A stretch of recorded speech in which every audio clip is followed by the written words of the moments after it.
दीर्घ श्वास सोडा. परत एक दीर्घ श्वास सोडा. परत एक दीर्घ श्वास सोडा. ओंकार घेऊ. दीर्घ श्वास.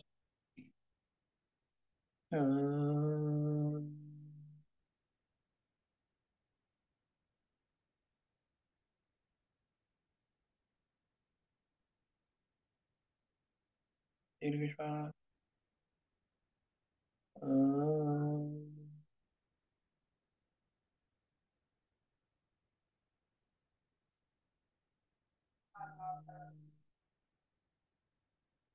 दीर्घ श्वास.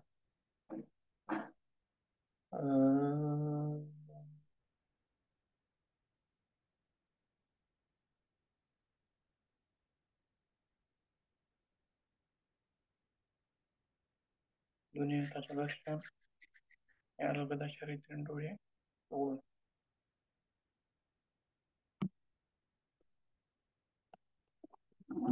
कालच्या तासात कुठपर्यंत आलोय?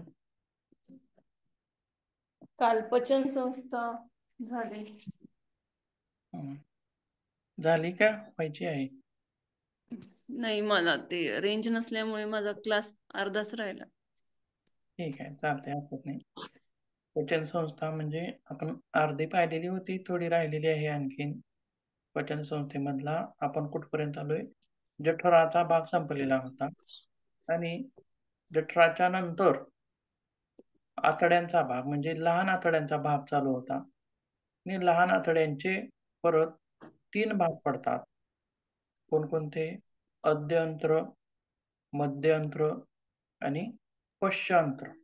बरोबर आहे. असे 3 भाग त्याचे पडतात. बघूया ते 3 भाग काय आहेत एकदा.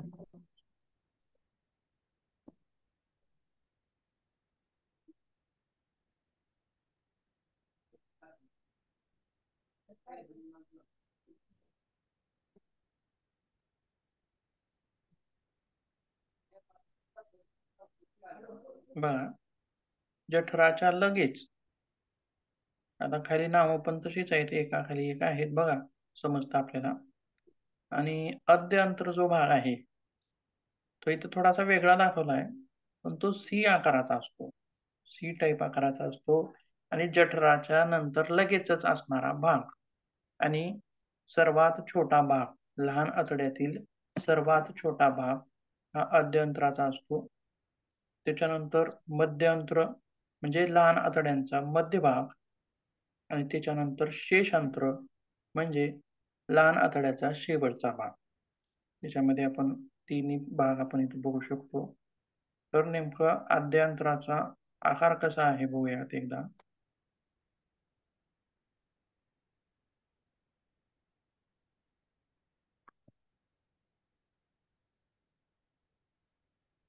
सी आकाराचा असतो बघा, अशा टाईपमध्ये.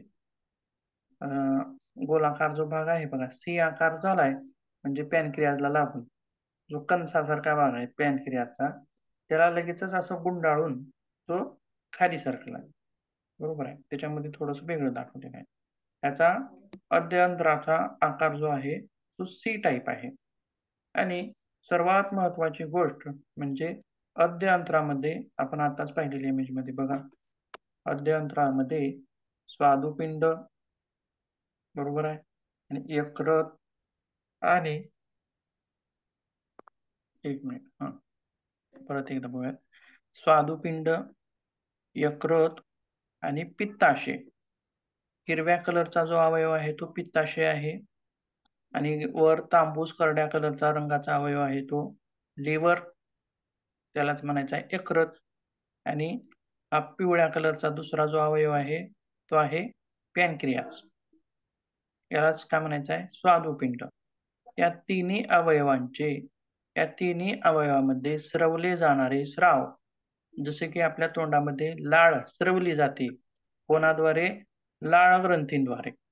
तसंच या तिन्ही अवयवामध्ये काही प्रकारचे स्राव स्रवले जातात आणि हे स्रवले जाणारे स्राव बघा तिघामधून एक एक नळ्या निघालेल्या आहेत आणि एकत्रितपणे त्या अद्यांतरामध्ये ओपन झालेल्या आहेत. अद्यांतराला येऊन मिळालेले आहेत. म्हणजे त्या तिघांचा स्राव त्या अद्यांतरामध्ये पडत असतो. बरोबर आहे. मग जठरामधून जितकं पचन झालं जठरामध्ये, बरोबर आहे. अन्नाची मिक्सिंग झाली, त्याच्यामध्ये HCl मिसळलं, बरोबर आहे. म्हणजे तिथलं नेचर कसं होतं अन्नाचं? ॲसिडिक होतं. बरोबर आहे. ॲसिडिक नेचर होतं. पण आता नेचर इथं काय होतं? बदल होतो. बरोबर आहे. अल्कलीधर्मी म्हणजे बेसिक अशा स्वरूपाचं. ॲसिड आणि बेस 2 प्रकार असतात. तर इथलं नेचर आता ॲसिडिक नेचर बदलून बेसिक नेचर हे इथं अन्नरसाचं होतं. जठरातील अन्नरस आता पुढे आलेला आहे आणि या तिघामधील जो स्राव आहे त्याच्यामध्ये मिसळतोय. मग आता कोणकोणते स्राव आहेत जे निघतायत बघूया आता. आता यकृत कोणकोणते स्राव करतोय किंवा यकृताविषयी माहिती किंवा अगोदर तिन्ही अवयवाविषयी माहिती घेऊया. मग त्यानंतर पुढचा भाग बघू.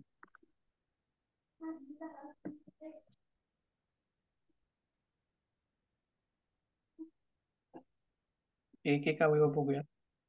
पहिला अवयव आहे यकृत. आताच त्याची आकृती पण आपण पाहिलेली आहे तांबूस करड्या रंगाची आणि यकृत हा मानवी शरीरातील सर्वात मोठा अंतस्रावी ग्रंथी किंवा सर्वात मोठा अवयव असं म्हणून सुद्धा या यकृताला ओळखलं जातं. तसेच दुसरी गोष्ट म्हणजे काय तर यकृतामध्ये इतक्या रासायनिक अभिक्रिया चालतात. बरोबर आहे. जवळपास 500च्या जवळपास रासायनिक अभिक्रिया या यकृतामध्ये होत असतात. म्हणून या यकृताला शरीरातील, मानवी शरीरातील रासायनिक कारखाना असं सुद्धा म्हणून ओळखलं जातं. बरोबर आहे. आणि त्यासोबत दुसरी गोष्ट म्हणजे काय, तर यकृताचं स्थान काय आहे? कुठे असतं यकृत? तर शरीरात उजव्या बाजूला. आता बघा जठर कोणत्या बाजूला होतं? हृदय कोणत्या बाजूला आहे आपलं? डाव्या बाजूला. तसंच डाव्या बाजूला. हां. मग तसंच जठर कुठं आहे? डाव्या बाजूला. पण आता यकृत कोणत्या बाजूला आहे? उजव्या बाजूला. बरोबर आहे. तसेच त्याचा रंग लालसर करडा रंग आहे आणि सुमारे 1.5 किलोच्या आसपास या यकृताचं वजन भरतं. त्या-त्या शरीरमानानुसार किंवा स्त्रियांमध्ये थोडंसं कमी असतं आणि पुरुषांमध्ये थोडंसं वजन त्याचं जास्त असतं. तरी पण साधारणतः त्याला 1.5 किलोच्या आसपास आपण तिथं म्हणू शकतो. तसेच यकृताचे 4 खंड होतात. किती खंड होतात? 4 खंड होतात. पण 4 खंडापैकी यकृताचे मुख्य 2 भाग पडतात. मुख्य 2 भाग. मुख्य 2 भाग कोणकोणते आहेत? एक उजवा आणि एक डावा. याच्यामध्ये सरळ आपल्याला स्पष्ट दिसतं बघा. एक रथाची इमेज बघितली की आपल्याला पटकन लक्षात पण येतं 2 भाग कसे होतात ते.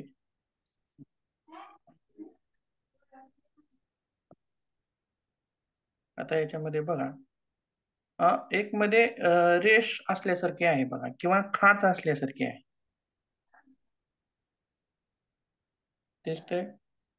हं. खाच आहे यकृताचा ह्याच्यामध्ये आणि मग त्याच्यातच त्या खाचेमुळे आपण त्याचे 2 भाग करू शकतो. 2 भाग म्हणू शकतो. एक भाग उजवा आणि एक डावा. पण एकूण खंड किती सांगितले? 4 खंड.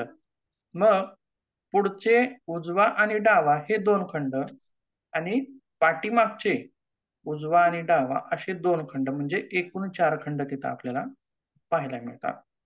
त्यासोबत आता याच्यामध्ये एक खंड लहान आहे आणि एक खंड मोठा आहे. बघा. हां. अ, मुख्य 2 भाग तर उजवा जो भाग आहे, तो डाव्या भागापेक्षा कसा आहे? मोठा आहे आणि डावा भाग छोटा आहे. तसेच अ, यकृताची अंतररचना कशी आहे? आता हा झाला बाहेरील भाग. त्याचे कप्पे आपण टप्पे पाहिले आपण. मग आतील भाग कसा आहे? तर षटकोनी खंडकमय. आता फुफ्फुसामध्ये काय होतं हो? फुफ्फुसामध्ये छिद्र छिद्र होते, म्हणजे कसा होता भाग तो, जसे की द्राक्षाचे घड किंवा द्राक्ष लटकलेले आहेत अशा स्वरूपामध्ये. गोलसर भाग होता, गोल गोल एल्विओल्स होते, बरोबर आहे. तसं मग यकृतामध्ये कसा भाग आहे, तर षटकोनी आकाराचा.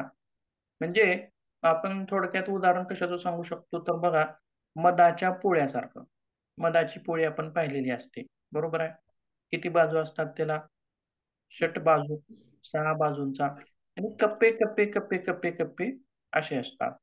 तर यकृताची सुद्धा आंतररचना कशी आहे?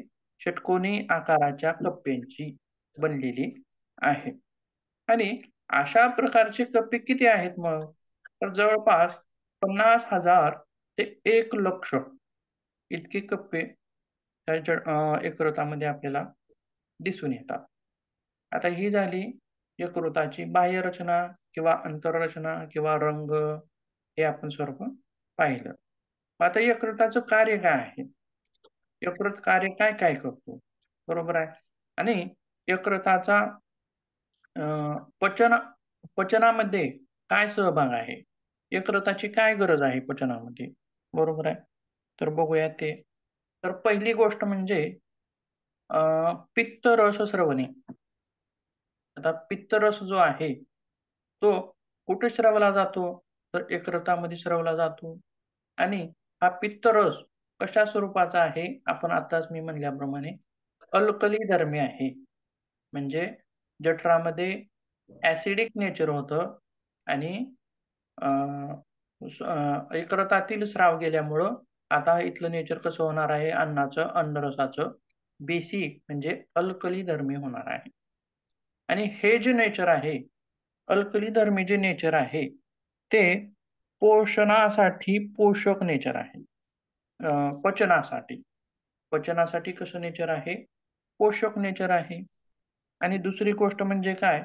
पित्ताचा जो रंग आहे, तो पिवळसर हिरवट अशा स्वरूपाचा याचा रंग असतो. आणि पित्तात मग काय-काय घटक आहे त्या पित्तामध्ये? तर पाणी, दुसरी गोष्ट आहे पित्तरंजके, आणि तिसरी गोष्ट आहे पित्तक्षार. अशा प्रकारचे घटक किंवा आणखीन घटक त्यामध्ये इत्यादी घटक दिसून येतात. आणि जवळपास 24 तासामध्ये, म्हणजेच 1 दिवसामध्ये, तर 0.5 ग्रॅम पित्तक्षाराची निर्मिती होते. किती होते? 0.5 ग्रॅम पित्तक्षाराची निर्मिती होते. आणि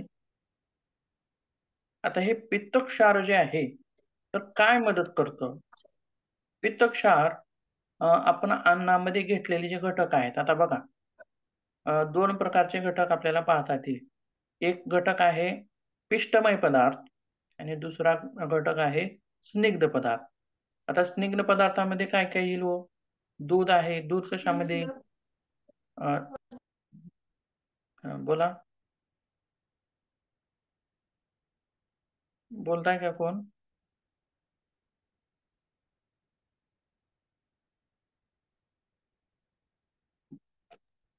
नाही सर, नाही. ठीक आहे, ठीक आहे. चालतंय. हां, स्निग्ध पदार्थ. याच्यामध्ये काय-काय येईल हो स्निग्ध पदार्थामध्ये? तेलजन्य पदार्थ. हां, तेलकट पदार्थ, तुपकट म्हणजे तेल, तूप, आणि आणखीन काय? दूध, अशा प्रकारचे पदार्थ. हे पाण्यात विरघळतात का हो? विरघळत नाही. बरोबर आहे. म्हणजेच, परंतु पचनासाठी पचन होताना मात्र ते विद्राव्य करावे लागतात, विरघळावे लागतात. मग ते कशात विरघळतात? हे होतात, किंवा त्यांना विद्राव्य करण्यासाठी पित्तक्षाराची मदत होते, किंवा पित्त नावाचा जो रस आहे, तो काय करतोय?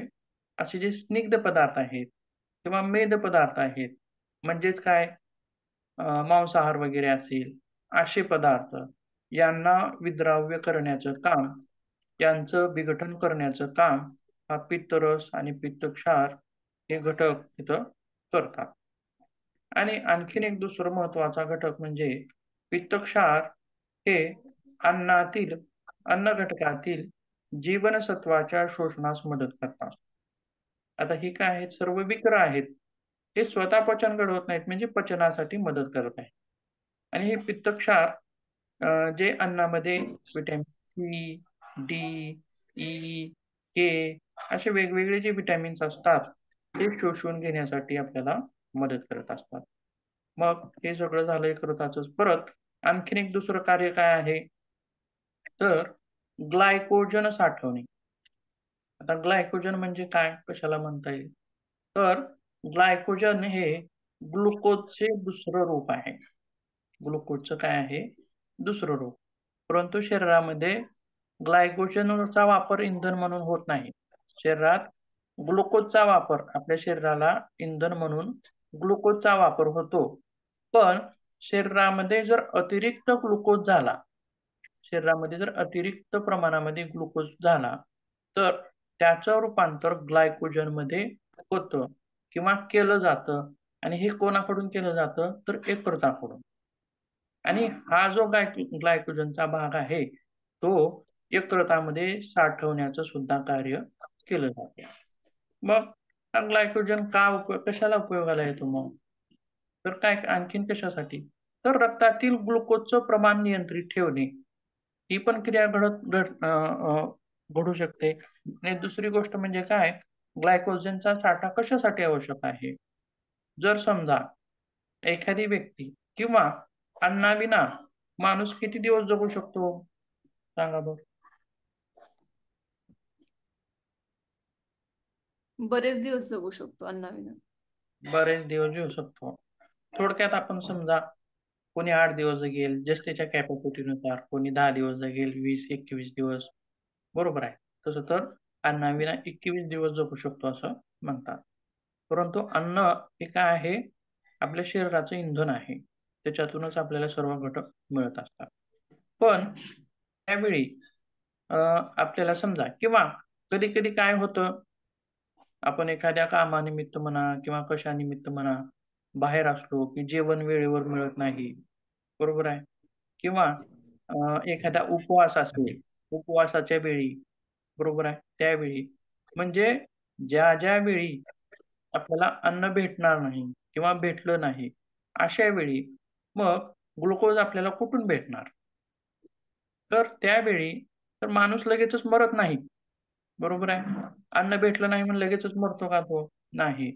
तर हे जे ग्लायकोजन आहे यकृतामध्ये साठवून ठेवलेलं, मग यकृत काय करतं, ज्यावेळी ग्लुकोजचं प्रमाण आपल्या शरीरात कमी होतं, त्यावेळी परत त्या ग्लायकोजनचं रूपांतर ग्लुकोजमध्ये करतं.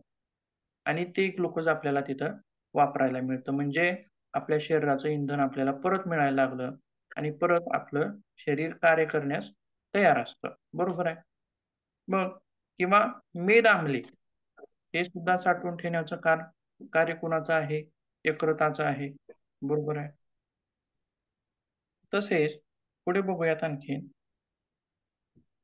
आणि अमोनियाचे रूपांतर युरियामध्ये करणे आणि अल्ब्युमिन, ग्लोब्युलिन, हिपॅरिन, प्रोथ्रॉम्बिन आणि फायब्रिनोजेन ही प्रथिनं सुद्धा तयार करण्याचं काम हे यकृत करत असतं.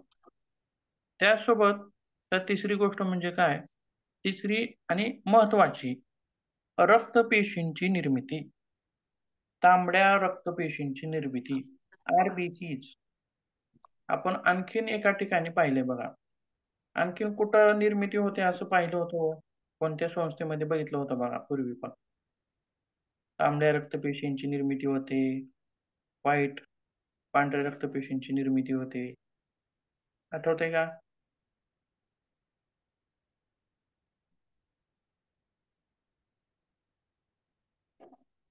सर हं. डेफिनेटली सांगता येत नाही, पण मला वाटतं फुफ्फुस आणि नाही, फुफ्फुसामध्ये रक्त शुद्धीकरणाचं काम होतं. आणि म्हणजे ऑक्सिजन मिसळला जातो तिथं आणि कार्बन डायऑक्साईड बाहेर फेकलं काढून त्याच्यामध्ये टाकलं. ऑक्सिजन मिसळला जातो त्याच्यामध्ये. बरोबर. नाही सांगता येत सर कुठे होते ते. रक्तपेशींची निर्मिती जी आहे, ती बोन मॅरो मध्ये होते. अस्थिसंस्थेमध्ये बघितलं होतं आपण. जी मोठी हाडं आहेत, त्याच्यामध्ये स्पंजसारखा भाग होता बघा, बघितलंय? त्याच्यामध्ये हं, सुद्धा हं. आठवतं का? हो, हो. आता आठवलं. हां.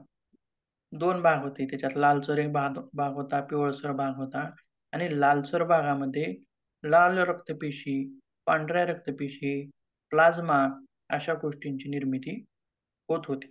बरोबर आहे. तसेच आणखीन दुसरी गोष्ट म्हणजे काय, या आर-बी-सीज किंवा रक्तपेशींची निर्मिती हे यकृतामध्ये सुद्धा होते. त्यासोबत आता चौथा घटक किंवा त्याच्यामध्ये काय म्हणले बघा, तर रक्तातील विषाक्त तत्वे काढून टाकणे. जे विजातीय तत्व आहेत रक्तामध्ये, त्यांचं शुद्धीकरण करणे, ही विषारी तत्व काढून टाकणे आणि 5वी गोष्ट म्हणजे जीवनसत्वे साठवणे. जीवनसत्व सुद्धा कोण साठवायचं काम करतं? तर यकृत करतं. हे कोणकोणती जीवनसत्व आहेत?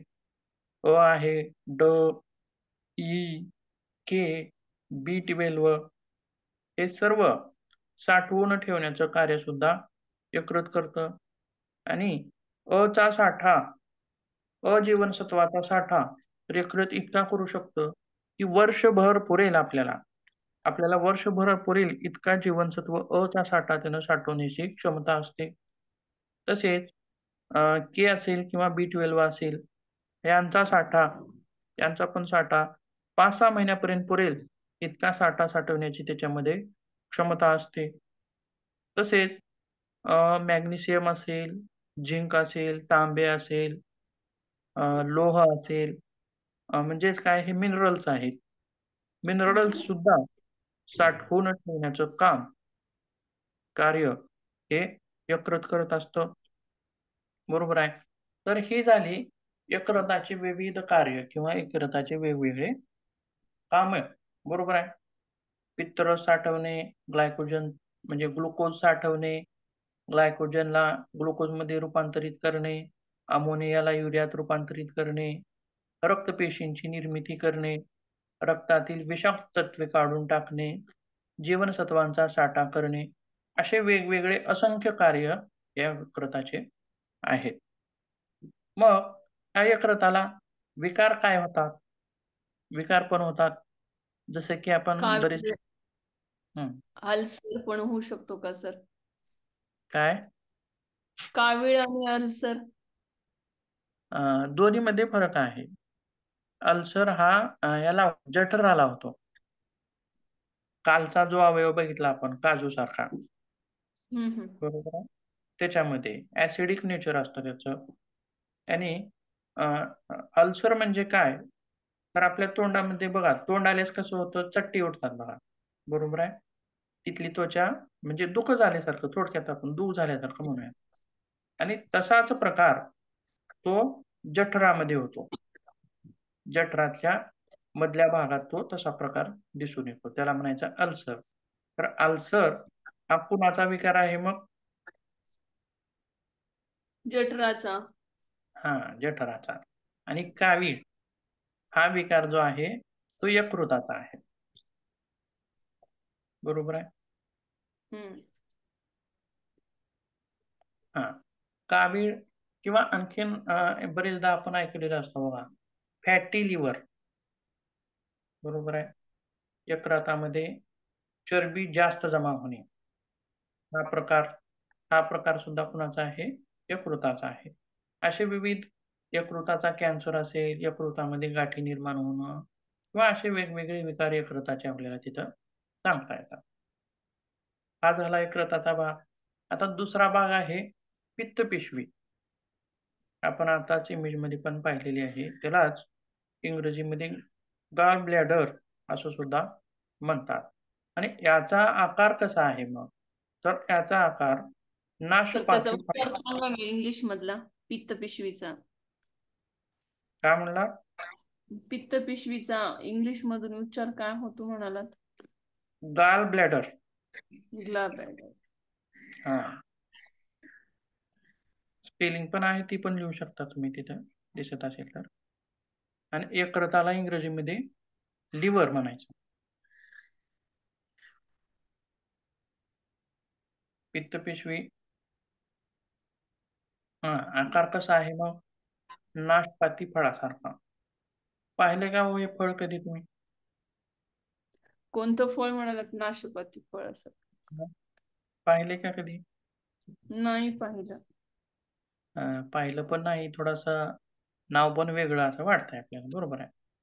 सहसा ते आपल्याकडं दिसून येत नाही. पण आकार कसा असतो? नाशपाती फळासारखा. आपलं थोडक्यात बोर जसं असतं बघा, पण बोराचा आकार थोडा वेगळा आहे. किंवा पेरू बघा. आता काही पेरू कसे असतात? पुढे गोल पुढे गोल असतात आणि मागे असं निमुळते झाल्यासारखे असतात. पुढे गोल आणि मागे निमुळते आल्यासारखे असे सुद्धा असतात. किंवा नाशपाती म्हणजे फळ कसं आहे ते पण आपलं बघा लक्षात येईल तुम्हाला.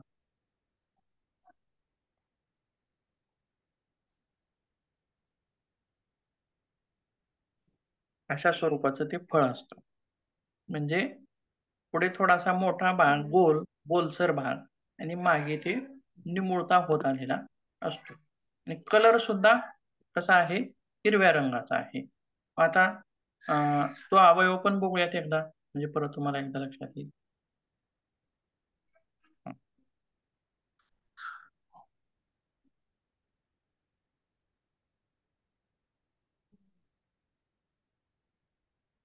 हिरव्या कलरचा, नाशपाती आकाराचा आणि यकृताच्या खाली हा वास्तव्यास असतो.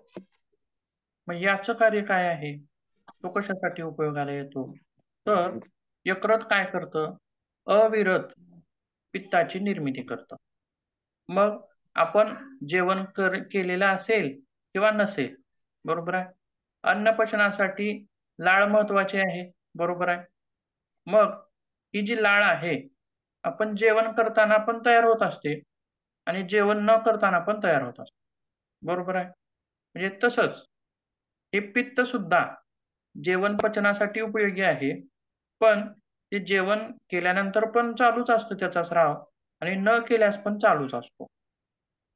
परंतु हे जे पित्तरस आहे, हे अतिरिक्त पित्तरस जे आहे, त्याला साठवण्याचं काम किंवा त्याला स्टोअर करण्याचं काम हे पित्ताशय करतं.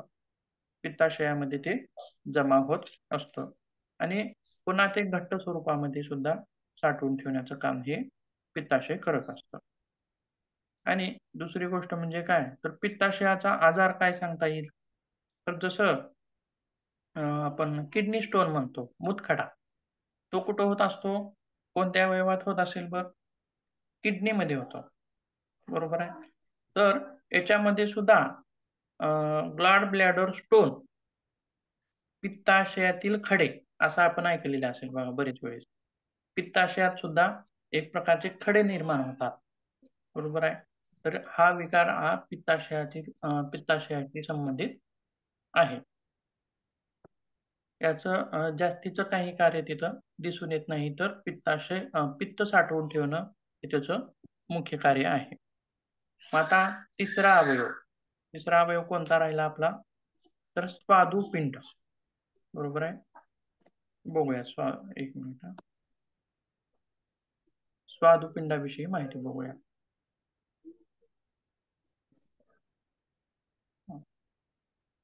स्वादुपिंड त्यालाच आपण इंग्रजीमध्ये काय म्हणतो? पॅनक्रियाज. पॅनक्रियाज असं म्हणतो. आणि हे सुद्धा काय आहे? ग्रंथी आहे. परंतु ही कशा स्वरूपाची ग्रंथी आहे? तर ग्रंथी 2 प्रकारच्या असतात. एक असते अंतःस्रावी ग्रंथी आणि दुसरी असते बहिःस्रावी ग्रंथी. 2 प्रकारच्या असतात. परंतु ही ग्रंथी जी आहे, ही दोन्ही स्वरूपाचे कार्य दाखवते. कोणकोणते? अंतःस्रावी आणि बहिःस्रावी दोन्ही लक्षणं याच्यामध्ये दिसून येतात. आणि मग हा जो अवयव आहे तो शरीरात कोणत्या भागाला आहे? तर हा अवयव जठराच्या पाठीमागे आणि शरीरात डाव्या बाजूला असतो. यकृत कोणत्या बाजूला होतो? उजव्या बाजूला. बरोबर. मग जठर कोणत्या बाजूला आहे? डाव्या बाजूला. आणि जठराच्या पाठीमागे हे पण डाव्या बाजूलाच याचं स्थान आहे. मग ची लांबी काय आहे? तर जवळपास 12 ते 15 सेमी सेंटीमीटर. सेमी आणि सेंटीमीटर आणि मीटरमध्ये लक्षात ठेवत जावा. फरक लक्षात ठेवायचा. हा किती आहे? सेंटीमीटर म्हणजे छोटा. आपण छोट्या पट्टीवर सुद्धा तो मोजू शकतो. बरोबर आहे. आणि याचं वजन साधारणतः 85 ग्राम इतकं भरतं. आणि आकार कसा आहे मग? आपण बऱ्याच अवयवांची तुलना केली फळासोबत ह्याच्यासोबत. तर याचा आकार मकाच्या कणसासारखा आहे. कशासारखा आहे? मक्याचं कणीस. कसं असतो? शंकू आकाराचा असतो. बरोबर आहे? म्हणजे पुढे मागं थोडंसं मोठं आणि पुढे निमुळतं होत गेलेलं असतं. बरोबर आहे? आणि दुसरी गोष्ट म्हणजे काय, जसं मक्याचा कलर पिवळट असतो, तसंच या अवयवाचा कलर सुद्धा पिवळ्या रंगाचा आहे. फिक्कट पिवळ्या असा रंग त्याचा आहे. आणि जो आद्य अंतराला चिटकून आहे, म्हणजे आद्य अंतराकडचा जो भाग आहे, त्याला डोके असं म्हटलेलं आहे. स्वादुपिंडाचं डोकं असं म्हटलेलं आहे. आणि त्यानंतरचा जो भाग आहे तो स्वादुपिंडाचं शरीर आणि त्याच्या पुढचा निमुळता होत गेलेला शेवटचा भाग म्हणजे शेपटी असं सुद्धा तिला म्हटलेलं आहे. आणि तिसरी गोष्ट म्हणजे काय? या स्वादुपिंडामध्ये परत एक वाहिनी दिसते बघा. एक वाहिनी दिसते पिवळ्या रंगाची. बरोबर आहे? ती स्वादुपिंडामध्ये सर्वत्र पसरलेली असते. तसं दाखवले दिसते आपल्याला पसरलेली आहे सर्वत्र. आणि ही स्वादुपिंडातील मुख्य वाहिनी आहे. आणि स्वादुपिंडातील स्रवला जाणारा स्वादुरस, बरोबर आहे? हा स्वादुरस आपल्या आद्यांत्रामध्ये आणून सोडण्याचं काम ही वाहिनी करत असते.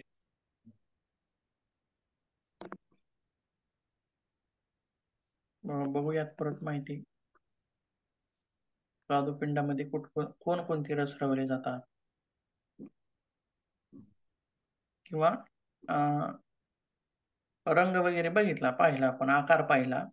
आणि अंतःस्रावी आणि बहिःस्रावी अशी दोन्ही लक्षणं तिच्यात दिसून येतात. आणि हिच्यामध्ये पेशी जे आहेत त्या अल्फा, बीटा, डेल्टा आणि गॅमा अशा स्वरूपाच्या पेशी असतात असं दाखवलेलं आहे. आणि या वेगवेगळ्या ज्या 4 प्रकारच्या पेशी आहेत, या 4ही प्रकारच्या पेशी हे वेगवेगळे स्राव निर्माण करतात. वेगवेगळे स्राव निर्माण करतात. आणि अ, जवळपास म्हणजे स्वादुपिंड दिवसामध्ये 1.5 ते 3 लिटर इतका स्राव तयार करत असतं. स्वादुरस तयार करत असतं. आणि हा स्राव जो आहे, मग तो कसा आहे? पित्ताचा कसा रंग होता? पित्त हे कुणाचा स्राव आहे? यकृताचा आहे. मग स्वादुरसाचा रंग कसा आहे? तर या स्वादुरसाला रंग नाही. म्हणजेच तो रंगहीन आहे आणि गंधहीन आहे. म्हणून तो गंधहीन आहे. म्हणजे थोडक्यात कुणासारखा असेल हो? लाळेसारखा असेल का? हं. बरोबर आहे. लाळेला पण रंग नाही किंवा तिला चव पण नाही लाळेला. आंबट पण नाही, खरट नाही, तुरट नाही. म्हणजेच लाळ सुद्धा कशी आहे? रंगहीन आहे आणि गंधहीन आहे. तसंच हा स्वादुरस सुद्धा रंगहीन आणि गंधहीन असतो. मग या स्वादुरसामध्ये अमायलेज, लायपेज व ट्रिप्सिन ही विकरं असतात. ही विकरं तिथं आपल्याला दिसून येतात. लाळेमध्ये कोणतं विकर होतो? सांगता येईल?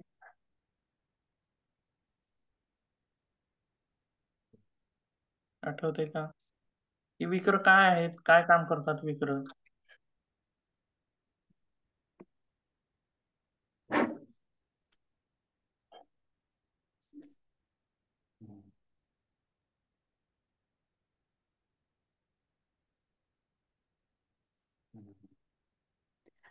लाळेत कोणतं विकर होतं? तर टायलिन नावाचं विकर होतं बघा. हम्म. विकर काय करतात अन्न पचनास मदत करतात. तर करतात लाळेत मदत. कोणतं होतं टायलिन नावाचं विकर होतं आणि ते पिष्टमय पदार्थाचं रूपांतर माल्टोज मध्ये करत होतं. बरोबर आहे. तसं याच्यातील विकर जे आहेत ती कोणकोणती आहेत अमायलेज लायपेज आणि ट्रिप्सिन ही विकर आहेत या स्वादुरसामध्ये आणि जी ती क्रमशः कर्बोदके स्निग्ध पदार्थ आणि प्रथिने यांचं विघटन करण्यास मदत करतात किंवा विघटन करतात. बघा मग अमायलेज हा जो आहे हे जे विकर आहे ते कर्बोदकांचं विघटन करतं.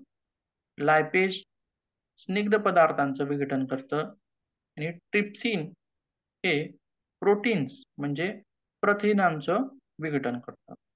परत म्हणजेच इथं आणखीन पचनाच्या क्रिया चालूच आहेत. हे वेगवेगळे स्राव सोडले जात आहेत मध्ये, जेणेकरून अन्नातील अन्न घटकांचं विघटन केलं जाईल.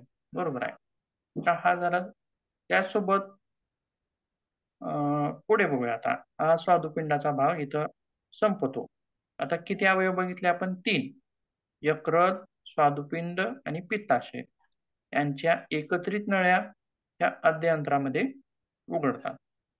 मग हा आद्यंत्राचा भाग पाहिलेला आहे आपण. इंग्रजीतील सी आकाराचा आहे. सर्वात कमी लांबीचा आहे. 23 ते 28 सेंटीमीटर इतकी त्याची लांबी आहे. आता पुढचा भाग बघूया म्हणजे मध्य अंत्र.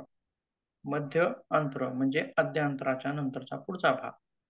तर मध्य अंतराची लांबी ही एकूण 2.5 मीटर असते. 2.5 मीटर म्हणजे 2.5 मीटर इतकी लांबी आहे. म्हणजे मोठी आहे लांबी, जास्त आहे. आणि एकूण आतड्याच्या 40% भाग हा मध्य अंतराचा असतो. म्हणजे एकूण कोणत्या आतड्याच्या? लहान आतड्याच्या. जे पूर्ण लहान आतडा आहे, त्याच्या एकूण भागापैकी 40% भाग हा मध्य अंतराचा असतो. आणि दुसरी गोष्ट म्हणजे काय? तर याचा रंग कसा आहे? तर लालसर रंग आहे आणि आतील रचना कशी आहे? किंवा हा आतड्याचे आतील रचना वर्तुळाकार आणि बांगड्यासारखी आहे. म्हणजे कशी? तर एक प्रकारचा पाईप असतो बघा, फ्लेक्सिबल पाईप.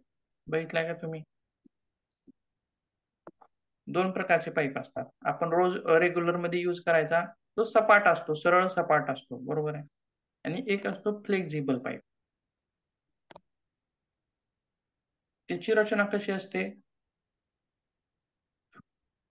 बघा एकदा दाखवतो म्हणजे लक्षात येईल तुम्हाला. अशा स्वरूपाचा पाईप आणि लहान आतड्यातील अंतररचना ही बांगड्यासारखी असते. म्हणजे काय? तर समजा या पाईपचा एक तुकडा घेतला छोटा, तर तो बांगडीसारखा होईल. बरोबर आहे. म्हणजे मधून मधून जी रचना आहे, ती कशी आहे? बांगड्यांसारखी रचना आहे. आणि त्याच्यावरती परत मग काय-काय असतं? बघूया त्याची आंतररचना कशी आहे इमेजमध्ये. हं. बघा, बाहेरून रचना कशी आहे हो? बाहेरून कशी आहे? आपला रेग्युलर जो पाईप आहे, तशी आहे. बरोबर आहे. वरची आकृती बघा सुरुवातीची. तो पाईपचा तुकडा आहे किंवा लहान आतड्याचा तुकडा हे आहे. बरोबर आहे. बाहेरील रचना रेग्युलर वापरल्या जाणाऱ्या पाईपसारखी आहे आणि आतील रचना कशी आहे? तर गोलाकार बांगड्यांसारखी रचना त्याची आहे. तर याला वृत्तीय वळ्या वृत्तीय वळ्या म्हणून संबोधलं जातं आणि त्याच्यावरती हे आहेत बघा, काय म्हणतात त्याला? थोडे-थोडे उभट असणारे भाग प्रत्येक ह्याच्यावरती आणि त्याच्या खाली परत अवश्लेष्मल पटल असतं. अवशेषमल पटल आणि त्याच्यानंतर स्नायू स्थर असतो आणि परत अनुदैर्घ्य स्नायू आणि सिरमी पटल. सिरमी पटल म्हणजे सगळ्यात शेवटचा भाग, बाहेरचा भाग. वर्तुळाकार स्नायू म्हणजे आतील भाग. अवश्लेष्मल पटल त्याच्या आतील भाग आणि ही बळ्या म्हणजे त्याच्यापेक्षा आतील भाग अशा स्वरूपामध्ये त्याची रचना असते.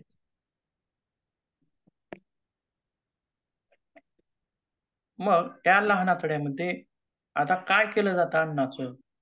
तर अन्नातील अन्न घटक हे शोषून घेतले जातात. बघा, अन्नातील अन्न घटक. अन्न घटक हे जठरामध्ये शोषले जात नाहीत. बरोबर आहे. जठरामध्ये फक्त मिक्सिंग होते. काय होते? मिक्सिंग होते. मिक्सिंग करणं आणि साठवणं.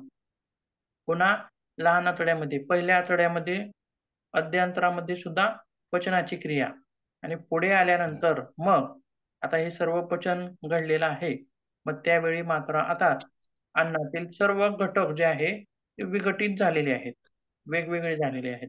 मग त्याच्यातील जे काही घटक आहेत, तर अन्नातील घटक शोषून घेण्याचं कार्य हे लहान आतड्यामध्ये केलं जातं. मग त्याच्यामध्ये काय-काय असेल? व्हिटॅमिन असतील, मिनरल्स असतील, काही असेल, प्रोटीन्स असतील, हे सर्व काही आत शोषून घेण्याचं काम हे कोणाचं असतं? लहान आतड्यांचं असतं.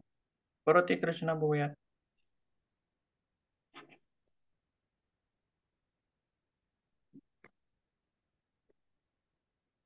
याच्यामध्ये दिसतं बघा उद्वर्त म्हणजे प्रत्येक रिंगच्या वर असणारे जे वर छोटे-छोटे हे दिसत होते, पुरळसारखे म्हणजे परंतु त्याच्यापेक्षा थोडेसे लिंबोळीसारख्या आकाराचे. बरोबर आहे. तर त्याची रचना कशासाठी आहे? तर अन्नातील घटक शोषून घेण्यासाठी. जसे की मेदाम्ल असतील, अमिनो अम्ल असतील किंवा शर्करा रेणू, ग्लुकोज असतील, हे सगळे घटक आत शोषून घेणं आणि इकडून एक धमनी आलेली आहे बघा. लाल रंगाची आहे, ती काय आहे? धमनी. बरोबर आहे. म्हणजे तिच्यामध्ये प्रत्येक लहान आतड्यातील प्रत्येक ह्याच्यामध्ये धमन्या गेलेल्या असतात आणि ते रक्त कुठं गेलंय? मध्ये शिरलंय. बरोबर आहे. आणि हे अन्नातील घटक एक बाजू जी आहे निळसर आहे, एक बाजू जी आहे लालसर आहे. निळसर जी बाजू आहे, ती अन्नातील घटक शोषून घेतलेला भाग आहे आणि मध्ये एक हे आहे, नळी आहे, हिरवट रंगाची. त्याच्यामध्ये अ, काय होतं, तर हे शोषून घेतलेले अन्न घटक काय होतात? रक्तामध्ये मिसळले जातात. रक्तामध्ये काय होतात? मिसळले जातात. मग हे जे रक्त आहे, हे पूर्ण शरीरभर फिरत असतं किंवा पसरत असतं. प्रत्येक अवयवाकडे ते जात असतं. मग इथं शोषून घेतलेले घटक हे पूर्ण शरीरामध्ये पसरवण्याचं काम हे कोणाचं असतं? रक्ताचं असतं. बरोबर आहे. आता रक्त डोळ्याजवळ आलं, मग डोळ्याला आवश्यक असणारे घटक काय-काय डोळ्याला गरज आहे? कॅल्शियम आहे का मॅग्नेशियम आहे किंवा व्हिटॅमिनची गरज आहे किंवा प्रोटीनची गरज आहे का ग्लुकोजची गरज आहे. म्हणजे ज्या-ज्या अवयवापर्यंत रक्त जातं, तिथं-तिथं हे नेऊन पोच केलं जातं. तर रक्ताचं कार्य काय आहे बघा. रक्त हा वाहक आहे. तो ट्रक सारखा आहे. ट्रक काय करते? हां, एखादा माल इकडून घेऊन तिकडं सोडणे किंवा तिकडला इकडं आणून सोडणे. रक्त हे वाहक आहे. शरीरातील वाहक आहे. मग याच्यामध्ये काय-काय घटक असतात? आता बघा, रक्त फुफ्फुसामध्ये गेलं आणि फुफ्फुसात काय झालं? फुफ्फुसात रक्तामध्ये ऑक्सिजन मिसळला आणि कार्बन डायऑक्साईड बाहेर गेला. म्हणजे ऑक्सिजनचं वहन करतं. सर्व शरीरामध्ये शरीरातील सर्व अवयवांना ऑक्सिजन नेऊन पुरवठा करतं. बरोबर आहे? आणि आता हे रक्त कुठं आलंय? लहान आतड्यांमध्ये आलंय. लहान आतड्यामध्ये काय आता लहान आतड्याची ट्रक आली समजा असं समजू. तर त्याच्यामध्ये काय भरलं जातंय? अन्नातील अन्न घटक त्याच्यामध्ये भरले जात आहेत. आणि परत ही ट्रक सर्व शरीरामध्ये फिरते आणि परत सर्व शरीरामध्ये सर्व अवयवांना हे अन्न घटक पुरवले जातात. म्हणजे रक्त वाहक आहे. ट्रकसारखं काम करतो तो. बरोबर आहे. ठीक आहे. पुढे बघूया आणखी. कोणता भाग चालू आहे आपला? मध्य अंतराचा.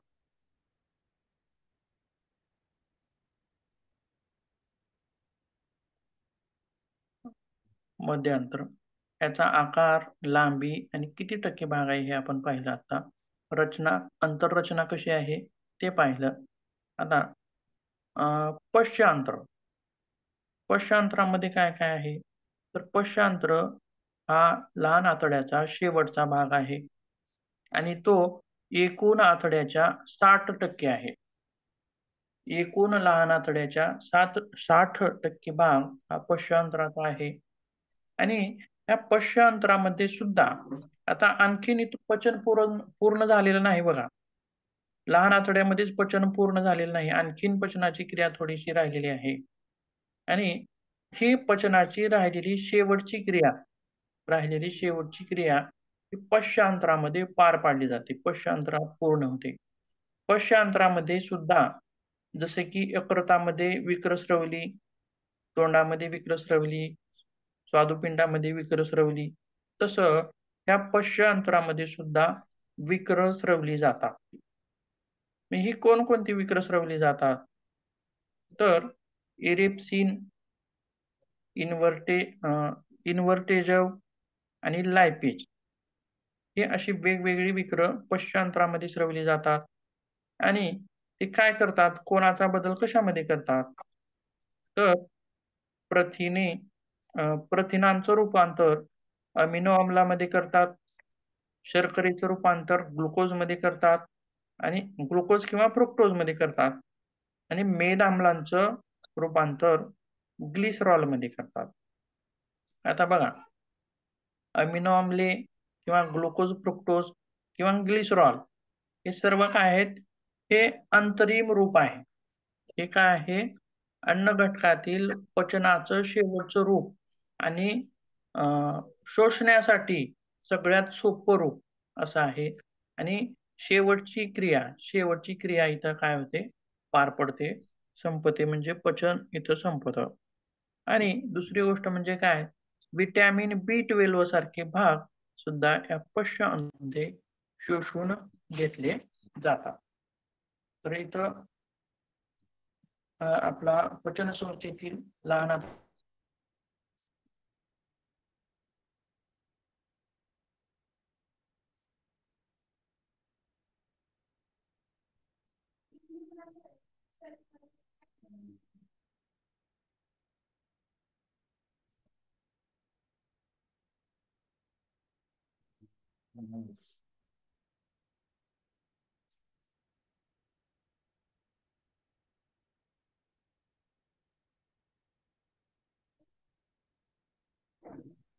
हा काय करा 1 2 3 4 5 6 7 कॉलम होतात का बघा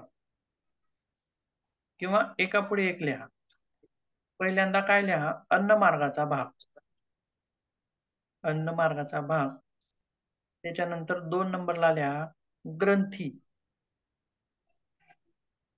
त्याच्या एकमेकांसमोर लिहायचं आणि त्याला खाली लिहिण्यासाठी जागा सोडायची. त्याच्यानंतर पचन रस किंवा पाचक रस. त्याच्या पुढे लिहायचं आहे माध्यम. माध्यम का? हो, माध्यम. आणि त्याच्या पुढे विकर. विकर असं लिहायचं आहे.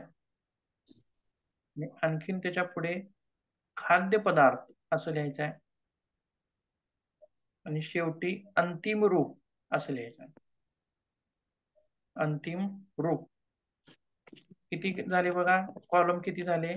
एक आहे पहिला अन्न मार्गाचा भाग, दुसरा आहे ग्रंथी, त्याच्यानंतर 7. पाचक. झाले, आले 7. बरोबर? ठीक आहे. तर अन्न मार्गाच्या भागामध्ये पहिल्यांदा लिहायचं आहे मुखगुहा. मुखगुहा. आता बघा, तुम्ही सांगायचं मला, मुखगुहेमध्ये ग्रंथी कोणती होती? कोणत्या ग्रंथी? लाळ. लाळ ग्रंथी. लिहा तिथं लाळ ग्रंथी म्हणून लिहा. ग्रंथीच्या खाली लाळ ग्रंथी लिहा.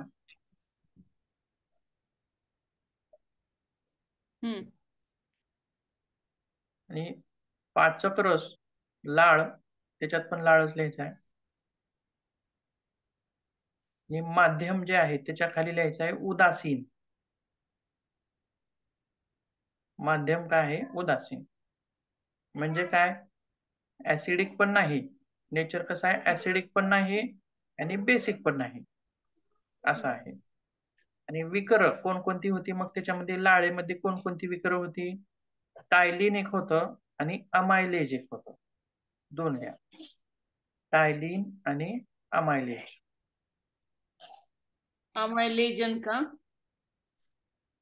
अमायलेज. हम्म. आणि खाद्यपदार्थामध्ये काय लिहायचं आहे? स्टार्च किंवा पिष्टमय पदार्थ. ऑब्लिक करून लिहायचं, किंवा म्हणलं की ऑब्लिक करून, किंवा हे लिहायचं एकाखाली एक बी लिहिलं तर चालतं. स्टार्च किंवा पिष्टमय पदार्थ यांचं रूपांतर अंतिम रूपामध्ये लिहायचं आहे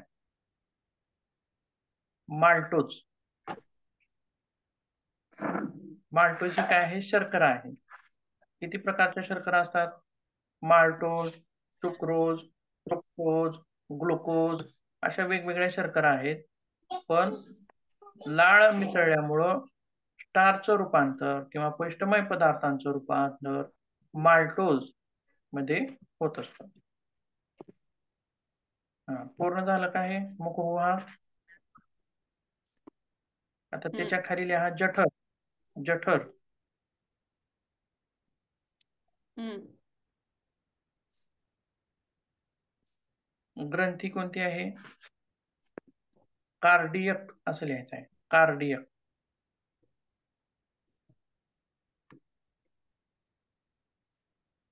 आणि पाचक रसामध्ये काय लिहायचं आहे?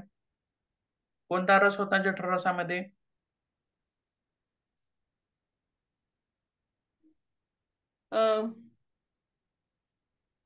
जठर रसच म्हणायचं पहिल्यांदा. मग त्या जठर रसामध्ये मग माध्यम लिहायचं त्याच्यानंतर. जठर रसामधील माध्यम कसं होतं? ऍसिडिक होतं का बेसिक होतं का न्यूट्रल होतं? नव्हते मी काल, त्यामुळे मला नाही बरं, ठीक सांगता. आहे. ऍसिडिक. ऍसिडिक जठरामधले नेचर कसं आहे? ऍसिडिक. आणि विकर त्याच्यामध्ये कोणकोणती होती मग जठर रसामध्ये? पेप्सिन, तर रेनिन माध्यम काय आणि म्हणालात? माध्यम काय म्हणालात? माध्यम आम्लीय किंवा ऍसिडिक असं लिहायचं.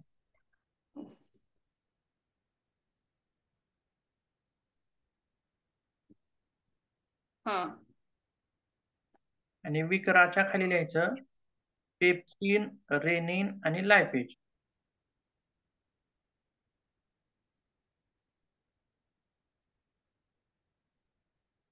पहिलं ऐकायला चाललं नाही. पेप्सिन, रेनिन आणि लायपेज. हम्म. आणि कोणत्या खाद्यपदार्थांचं हे रूपांतर करतात? हे विकर कोणत्या खाद्यपदार्थाचं रूपांतर करतात? प्रोटीन, दुग्ध प्रोटीन आणि स्निग्ध पदार्थ.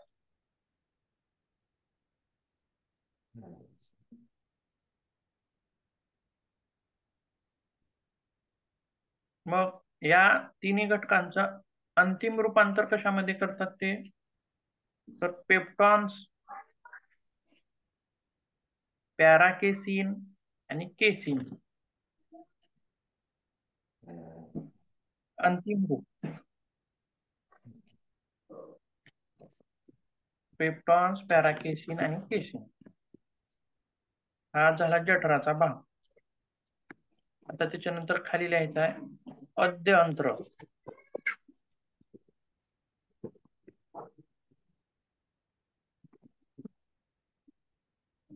अद्यंत्रामध्ये ग्रंथी कोणकोणत्या येत होत्या? यकृत, स्वादुपिंड.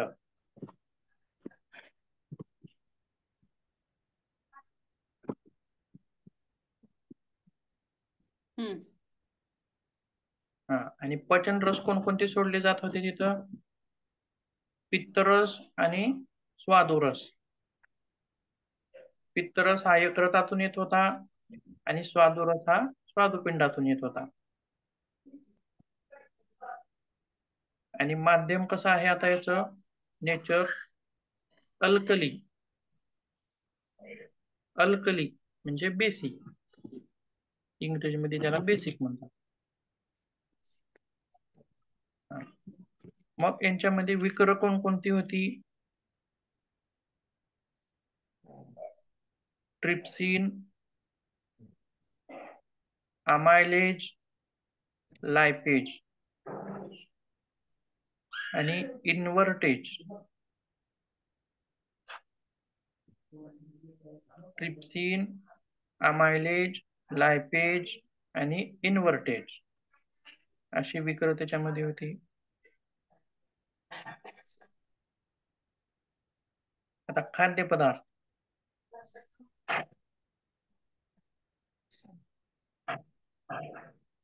त्याच्यामध्ये 3 भाग लिहायचे: मेद, पिष्टमय पदार्थ आणि शर्करा.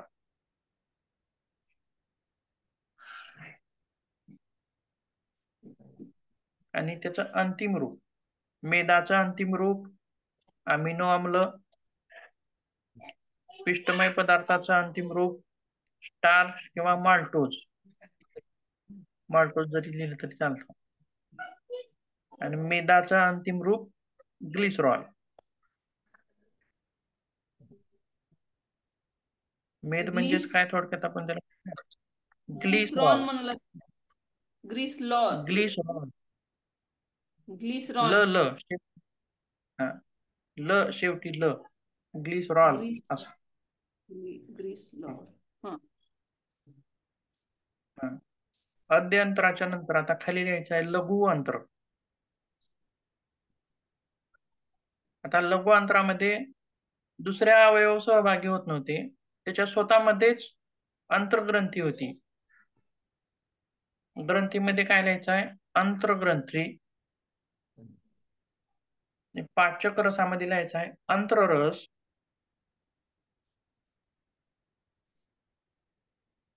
नेचर अल्कली, माध्यम कसं आहे? आता इथं अल्कली आहे म्हणजे बेसिकच आहे.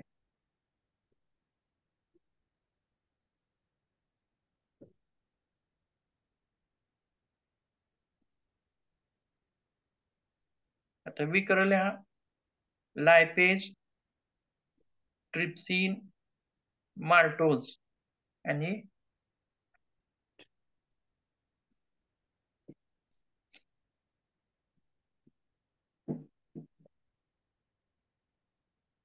खाद्यपदार्थामध्ये लिहायचं मेद, पेप्टाइड्स आणि लॅक्टोज.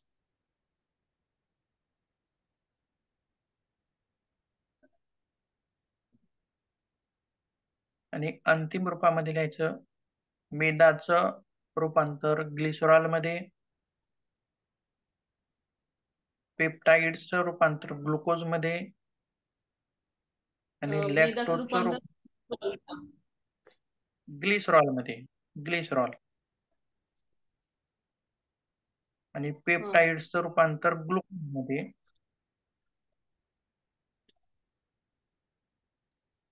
आणि लॅक्टोजचं रूपांतर सुद्धा ग्लुकोज मध्ये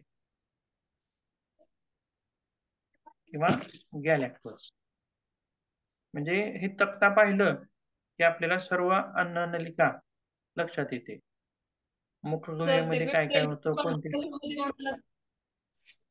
पेप्टाईलचे रूपांतर कशात? कशामध्ये?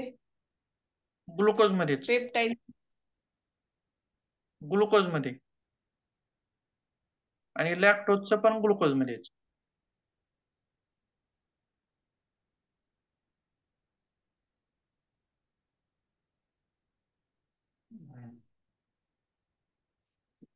हा चार्ट पाहिला की पटकन लक्षात येतं आपल्याला, अन्ननलिका पूर्ण समजते.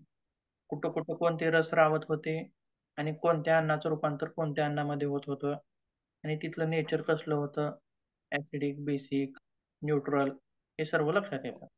आता थोडा भाग आपला राहिलेला आहे, तो पूर्ण करू लगेच. झालं का लिहायचं? झालं. ठीक आहे. आता शेवटचा भाग, पचन संस्थेमधील शेवटचा भाग म्हणजे मोठं आतडं. ते कुठं असतं? लहान आतड्याच्या बाजूनं. आणि आकारानं सुद्धा कसं आहे ते? मोठा आहे. इमेज मध्ये बघूया म्हणजे लक्षात येते. 2 इमेज बघूयात अगोदर. बघा, हा मधला भाग जो आहे लहान आतडा आहे आणि बाजूने जे कडण आहे मोठं मोठं बबल्स सारखं, तो मोठा आतड्याचा भाग आहे. परत सेपरेट मोठा आतड्याचा भाग बघू. तिकडे जावा. का केलेलं हो? हे आधी त्याची हा. लाईट टाक. हा. आता बघा मोठा आतड हे सेपरेट बघतोय आपण आता. त्याच्यामध्ये इकडून बघायचं, जे उघडं भाग दाखवलेला आहे ना तिथून बघायचं. आता तिकडून एक नळी येऊन मोठ्या आतड्याला भेटलेली आहे. म्हणजे ती नळी कुणाची आहे? लहान आतड्याची आहे. लहान आतड कोणामध्ये येऊन मिसळले आता? मोठ्या आतड्यामध्ये. तिथं ओपन झालं. मोठ्या आतड्यामध्ये ओपन झालं. आणि इथं ओपन झाल्यानंतर आता अरोही आतडा आहे हे वरच्या दिशेनं जाणारं आतडं आहे, म्हणून त्याला अरोही आतडं म्हणायचं आहे. त्यानंतर ते परत कर्व घेतं, वळण घेतं आणि पुढे इकडं सरकतं, म्हणून त्याला म्हणायचं एक परत वळण. त्यानंतर परत वळण घेतं आणि खाली येतं, त्याला म्हणायचं आहे अवरोही भाग. किती भाग झाले बघा? आरोही आतडं म्हणजे वर जाणारं, यकृत वळण म्हणजे आडवं आणि अवरोही भाग म्हणजे खाली येणारं. आणि खाली आल्यानंतर परत मलाशय असं नाव दिलेलं आहे बघा. मलाशय आणि परत गुदांत्र आणि गुदद्वार. आता ज्या ठिकाणी लहान आतड्याची ओपनिंग आहे मोठ्या आतड्यामध्ये, तिथं सुद्धा एक प्रकारची झडप असते आणि लहान आतड्यामध्येच पचनाचं कार्य सर्व पूर्ण होतं, पार पडतं. मग पचन झालेल्या अन्नाचा भाग म्हणजे टाकाऊ भाग, तो काय होतो? मोठ्या आतड्यामध्ये येतो. आणि मोठं आतडं काय करतं? हे पचन झालेला टाकाऊ अन्नाचा भाग पुढे पुढे सरकावत आणतं आणि गुदद्वाराद्वारे ते शरीराच्या बाहेर टाकून देण्याचं काम करतं. गुदद्वाराद्वारे शरीराच्या बाहेर काढून टाकण्याचं काम ते करत असतं. म्हणजे मोठ्या आतड्याचं कार्य काय काय आहे सांगा बरं? साठवलेला मल, आलेला मल बाहेर टाकणे. एक कार्य मल आला बघा, तीन कार्य बघूयात महत्वाची. पहिली गोष्ट म्हणजे हा जो मल आहे तो साठवण्याचं पण कार्य करतोय. आपण शौचालयासारखंच जातोच का? तर नाही. त्यानं काय करतं? साठवून ठेवतं ते. बरोबर आहे? म्हणजे पहिलं कार्य आहे साठवणे. आणि दुसरं कार्य म्हणजे काय? तो मल पुढे, पुढे, पुढे ढकलणे. आणि तिसरं कार्य म्हणजे काय? शरीराबाहेर काढून टाकणे, त्याग करणे. अशा महत्त्वाच्या गोष्टी आपल्याला तिथं सांगायला मिळतात.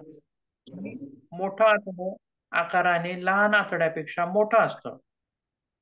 त्याची व्यास जो आहे त्याचा, हा लहान आतड्यापेक्षा मोठा, परंतु लांबीनं मोठं आतडं लहान आतड्यापेक्षा लहान असतं. लहान आतड्याची लांबी ही जास्त होती.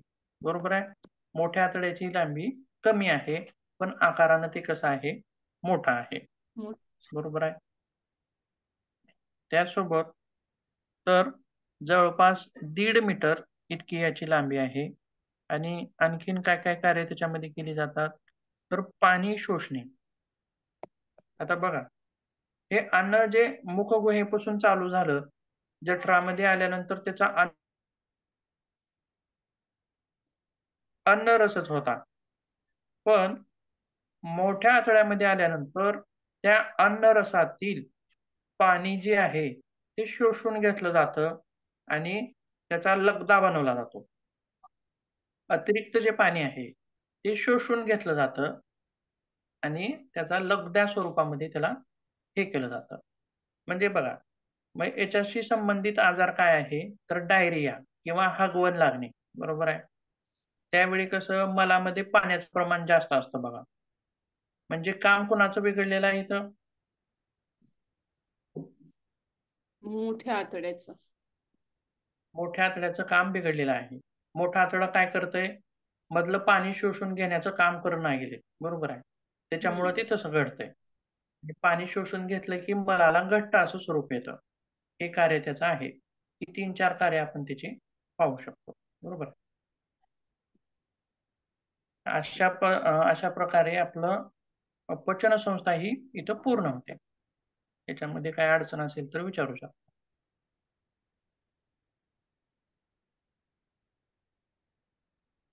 किंवा मलबद्धता, बद्धकोष्ठता हे विकार पण याचे सांगता येतील. कारण काही लोकांना शौचालयाला गेलं, की लवकर शौच होत नाही. अर्धा तास लागतं, तास लागतं, गेले की तिकडंच. बरोबर आहे? अशा स्वरूपामध्ये. म्हणजे त्यांचं मल ढकलण्याची जी क्रिया आहे, मलाला बाहेर टाकण्याची क्रिया किंवा मलाला पुढे-पुढे ढकलण्याची क्रिया, ही व्यवस्थित होत नाही. म्हणजे हा विकार सुद्धा मोठ्या आतड्याशी संबंधित किंवा मोठ्या ॲनसशी आतड्याची. संबंधित आहे असं म्हणतात.